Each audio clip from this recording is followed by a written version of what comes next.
శ్రీమాత నమః. సామాజిక మాధ్యమం వచ్చిన తర్వాత తెలియాల్సిన విషయాలు, తెలియకూడని విషయాలు అన్నీ తెలిసిపోతున్నాయి. ఎవరు ఎంత అసహ్యంగా మాట్లాడుతున్నారో, ఎవరు ఎంత అసహ్యంగా ప్రవర్తిస్తున్నారో కూడా తెలియకుండా వీడియోస్ అన్నింటినీ పోస్ట్ చేసేస్తూ ఉన్నారు. నిన్నటికి నిన్న మన దేశం కోసం ప్రాణాలు వదిలేసిన ఒక వీర జవాను భార్యని ఎంత అసహ్యంగా మాట్లాడాడో ఒక రాక్షసుడు. ఆ అమ్మాయిని చూస్తే చక్కగా చేతులెట్టి నమస్కారం పెట్టేంత సంస్కారవంతురాలుగా ఉంది. అసలు అలా మాట్లాడడానికి అతనికి నోరు ఎలా వచ్చింది? ఆ అమ్మాయి ఉన్న పరిస్థితి ఏంటి చెప్పండి? ఆ అమ్మాయి ఎందుకు అక్కడికి వచ్చింది?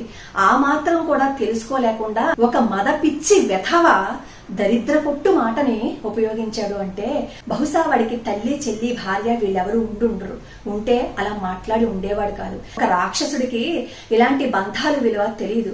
నిజంగా వాడికి బంధం విలువ తెలిసింటుంటే ఆ అమ్మాయి గురించి అలా మాట్లాడు. అసలు ఆ అమ్మాయి మాట్లాడుతుంటే ఆ వీడియో చూస్తున్నంతసేపు కళ్ళల్లో నుంచి నీళ్లు వచ్చేసాయి. ఎంత కష్టం వచ్చింది చిట్టి తల్లి అని అనిపించింది తెలుసా? అంత బాధాకరమైన సిచ్యువేషన్ లో ఆ అమ్మాయి అవార్డును తీసుకుంటూ ఉంటే దరిద్రంగా మాట్లాడాడు ఒక అతను. ఆ అమ్మాయి తన ప్రేమ కథని చెప్తూ కన్నీళ్లు పెట్టుకుంది. 8 సంవత్సరాల ప్రేమ మాది. పెద్దలందరినీ ఒప్పించి పెళ్లి చేసుకున్నాం.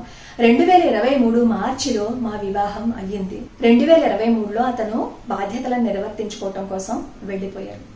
జూలై 18వ తారీఖున ఇద్దరు వాళ్ళ భవిష్యత్తు గురించి వాళ్ళు మాట్లాడుకుంటూ ఉన్నారు. తెల్లవారంగానే అంశుమాన్ సింగ్ లేడు అని చెప్పి ఫోన్ వచ్చింది. అసలు ఆ అమ్మాయి అలా చెప్తూ ఉంటే కళ్ళలో నుంచి నీళ్లు వచ్చేసాయి. ఎంత బాధ కలిగిందో తెలుసా? దేశం కోసం ఎంతమంది ఇలా ప్రాణాలు వదిలేసి ఉంటారో చెప్పండి. అన్నీ అనుకున్నట్టే జరిగితే జీవితం ఎందుకు అవుతుంది? అన్నీ అనుకున్నట్టే జరిగితే అందరూ ఎంత పేటేగిపోయి ఉండేవాళ్ళో కదా. తర్వాత క్షణంలో ఏం జరుగుతుందో కూడా మనకి తెలియదు. అలా తెలియకపోయినా సరే ఇప్పుడు ఇదంతా మనం కూడా పట్టుకు వెళ్ళిపోతామని, మనతో వచ్చేస్తుందని చాలా అసహ్యకరంగా మాట్లాడుతూ ఉంటాం. ఇంకొకరిని బాధ పెట్టే విధంగా ప్రవర్తిస్తూ ఉంటాం. 1997లో ఉత్తరప్రదేశ్ లో జన్మించారు. చిన్నప్పటి నుంచి ఆయన మిలిటరీ స్కూల్లో చదువుకున్నారు. పూణేలోనేమో ఆర్మ్డ్ ఫోర్స్డ్ మెడికల్ కాలేజీలో ఆయన చదువుకున్నారు. ఆ తర్వాత ఆయన ఆర్మీలో ఆయన బాధ్యతలని నిర్వర్తిస్తున్నారు. 2023 మార్చిలో వీళ్ళ పెళ్లయింది. జూలై 18న వీళ్ళిద్దరూ మాట్లాడుకున్నారు. జూలై 19 పొద్దున్న అంశు సింగ్ ఇక లేరు అంటే ఆయన భార్య పరిస్థితి ఏంటో ఒక్కసారి ఆలోచించండి. ఎంత బాధాకరమైన విషయం. అసలు ఏం జరిగింది అంటే ఈయన సియాచిన్ గ్లేసియర్ లో పదవీ బాధ్యతలని నిర్వర్తిస్తూ ఉన్నారనమాట. నిర్వర్తిస్తూ ఉన్నప్పుడు ఏం జరిగిందంటే జూలై 18 రోజున చాలా పెద్ద పేలుడు సంభవించింది. చాలా పెద్ద పేలుడు సంభవిస్తే ఏం జరిగిందని బయటకు చూసేసరికి వాళ్ళు అక్కడ మందు సామాన్లు అవన్నీ ఒక చోట పెట్టి ఉంచారట. అక్కడ పేలుడు వచ్చింది. ఆ పేలుడు సంభవించిన దాంట్లోనే తన తోటి సైనికులు ఉన్నారని తెలుసుకున్న ఈ అంశు సింగ్ ఏం చేశారు అంటే వాళ్ళని రక్షించడం కోసం ఆ గుడారంలోకి వెళ్లిపోయారు. అవన్నీ ఫైబర్ గుడారాలు అనమాట. ఎందుకంటే అక్కడ వాతావరణ పరిస్థితులని తట్టుకోవాలి అంటే అలాంటి గుడారాలను వేసుకుంటే మంచు అది ఎక్కువగా పట్టదని చెప్పి వాటితో తయారు చేస్తూ ఉంటారు. ఈ సియాచిన్ గ్లేసియర్ లో వాతావరణం ఎలా ఉంటుంది అంటే -50 డిగ్రీల ఉష్ణోగ్రత అక్కడ ఉంటుందన్నమాట. గట్టకట్టే చలి, చాలా దారుణమైన వాతావరణ పరిస్థితులు ఉంటాయి అక్కడ. అలాంటి పరిస్థితుల్ని తట్టుకుని ఉండాలి అంటే సామాన్య మానవులకి కష్టం. ప్రాణాలతో చెలగాటలాడుతూ ఈ సైనికులందరూ అక్కడ మన దేశం కోసం ఉంటున్నారు. ఇలా ఎప్పుడైతే పేలుడు వచ్చిందో వాళ్ళ తోటి సైనికుల్ని రక్షించడం కోసం ఈ అంశు సింగ్ కూడా లోపలికి వెళ్లారు. 4-5 రక్షించి బయటికి తీసుకొచ్చేశారు. కానీ ఆయనకి అక్కడ ఎదురుగుండా ఆ మెడికల్ అంటే ఈ మందులన్నీ ఉంటాయి కదా, వీళ్ళకందరికీ ఉపయోగించే మందులు, ఆ గది తగలబడిపోతూ ఉండడం చూశారు. అవన్నీ కాలిపోతే ఎలాగా అని చెప్పి వాటిని తీసుకురావడం కోసం లోపలికి వెళ్తారు. ఈలోపు పెద్ద గాలి వీస్తుంది, మంటలు బాగా ఎక్కువగా వచ్చేస్తాయి. మందులు తీసుకురావటానికి వెళ్ళిన ఆయన అందులోనే కాలిపోయారు. ఎంతమంది ఆయన బయటికి తీసుకురావాలని ప్రయత్నించినా సరే వాతావరణం అనుకూలించలేదు. అందరి ముందు అలానే ఆయన మంటల్లో కాలిపోయారు. జూలై 19వ తారీఖున ఫోన్ వచ్చింది.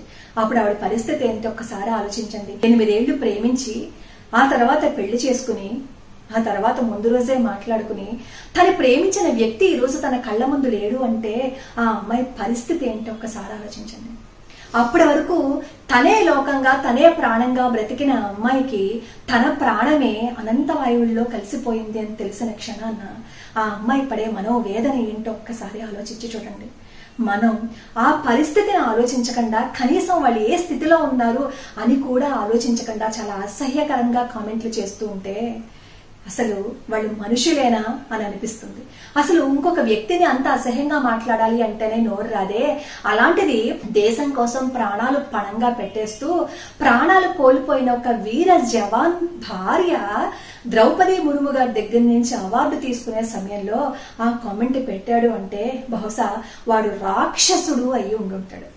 మొన్న పి హనుమంత్ విషయంలో చాలా మంది ప్రముఖులు కలగజేసుకుని ఈ విషయాన్ని ముందుకు తీసుకొచ్చారు కాబట్టే అతన్ని అరెస్ట్ చేశారు. ఈ సినీ ప్రముఖులందరూ కూడా ఇప్పుడు అంశు సింగ్ భార్య గారి మీద ఎలాంటి వ్యాఖ్యలు చేశాడో వాడి మీద కూడా చర్యలు తీసుకోవాలని చెప్పి ముందుకు రండి. అతని మీద మాత్రమే కాదు, ఏ ఆడపిల్ల మీదైనా సరే అఘాయిత్యం జరిగితే మీరు ముందుకి వచ్చి మీరు స్పందించడం జరిగితే ఎంత తొందరగా చర్యలు తీసుకున్నారో ఈ ఆడపిల్లల్ని ఏడిపించే వాళ్ళ మీద కూడా దయచేసి చర్యలు తీసుకోండి.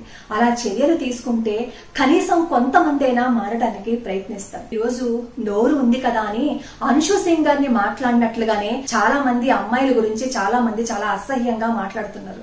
నోరు ఉంది కదా అని మాట్లాడితే రేపన్న రోజు విధి ఈడ్చి కొడుతుంది. ఈడ్చి కొట్టిన రోజు దిమ్మ తిరిగిపోతుంది ఆ దెబ్బకి. దయచేసి ఒళ్ళు దగ్గర పెట్టుకుని ప్రవర్తించండి. ఇంకొక మనిషిని బాధ పెట్టే ముందు, ఇంకొక మనిషి గురించి అసహ్యంగా మాట్లాడే ముందు రేపన్న రోజు ఆ నోరు చెయ్యి కాలు పడిపోతే మీ పరిస్థితి ఏంటి ఒక్కసారి ఆలోచించుకుని ఎదుటి మనిషిని బాధ పెట్టడానికి ప్రయత్నించండి. చివరిగా ఒక్క మాట, ఎంతసేపు ఆడపిల్ల ఎలా ఉండాలి ఆడపిల్ల ఎలా ఉండాలి అని చెప్తాం. నిజమే, ఆడపిల్ల చక్కగా మహాలక్ష్మిలా ఉండాలి, నేను కాదు అని చెప్పటం లేదు. ఆడపిల్లలతో పాటు మగపిల్లలకి కూడా సంస్కారం నేర్పించండి. ఇప్పుడు ఈ రేప్ కేసులు ఎక్కువైపోతున్నాయి, అలాగే ఈ ప్రణీత్ హనుమంతు, దాస్ పైలా వీళ్ళందరూ ఎక్కువైపోతున్నారంటే కారణం ఏంటి? వాళ్ళకి సంస్కారం అనేది తెలియకపోవటం వల్లే, సంస్కారము అనేది చెప్పకపోవటం వల్లే ఇలా జరుగుతున్నాయి. మనం మగపిల్లలకి ఏ రోజైతే కూర్చోపెట్టి ఎంత కఠినంగా ఆడపిల్లని పెంచుతామో అదే విధంగా వాడికి కూడా పద్ధతులను నేర్పించడం మొదలు పెడితే ఇప్పుడు జరుగుతున్న ఘోరాలు ఒక్కటి కూడా జరగదు. లోకా సమస్తా సుఖినో భవంతు, సర్వే జనా సుఖినో భవంతు.